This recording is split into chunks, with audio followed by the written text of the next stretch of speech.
Smoke signals to smartphones. We like to talk.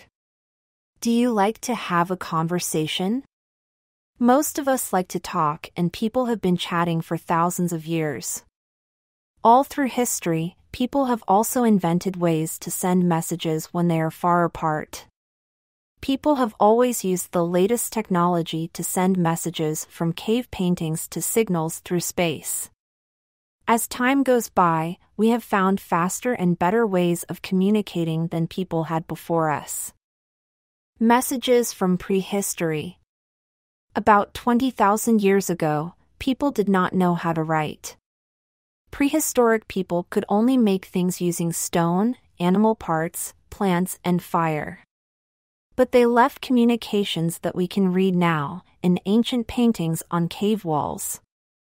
Our paintings show details of our lives and the animals we hunt. Who knows if anyone will ever see our paintings after we've gone? Are we making messages? I just really like painting. Messages in smoke. By 800 BCE, people sent messages between signal towers on the Great Wall of China, using smoke.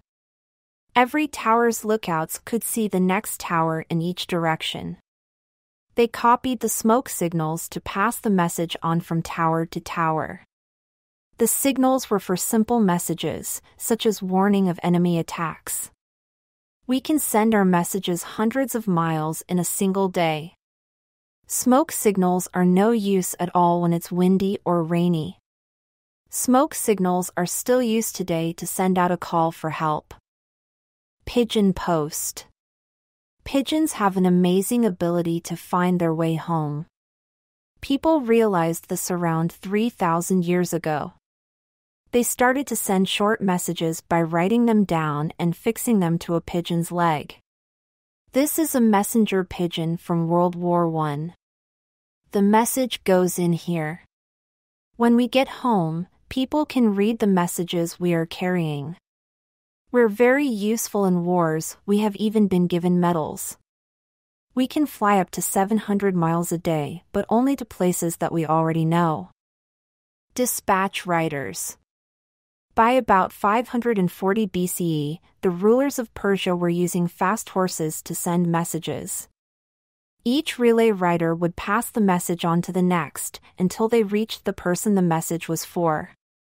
This is a rider on the Pony Express. Horse relays were used to deliver messages across America in the 1860s.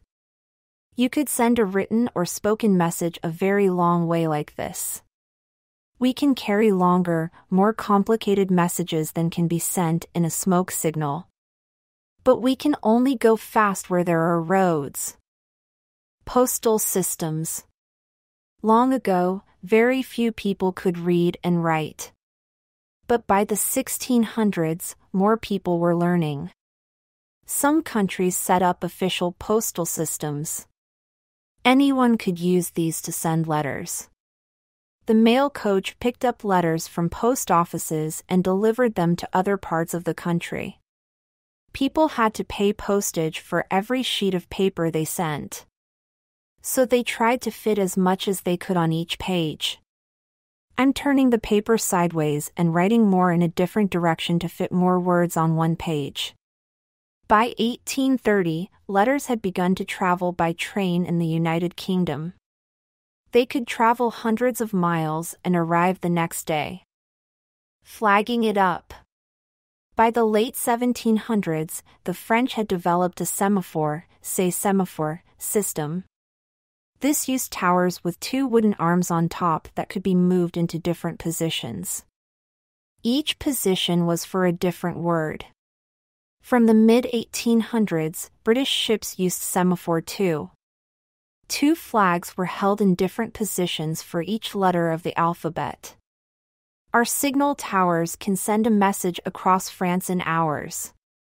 It would take a rider days. This would be tricky in bad weather. Isn't this a little like smoke signals all over again? Yes, but we can send more complicated messages and we have code books to read them. Morse code. In the 1830s, Morse code was invented. It was a way of sending messages along electrical wires. You spelled out your message as long and short signals. At the other end of the wire, the signals came out as flashes, beeps, or printed dots and dashes. Then someone could decode them to read the message. Message in Morse code. This is the fastest way of sending messages yet. We need to put wires everywhere. Radio will be invented in the 1890s. Then even ships can send Morse code messages a long way. Telephones. Early telephone. 1950s telephone. The telephone was invented in 1876. For the first time, you could actually speak to someone who was miles away. You could hear their voice coming along the wire.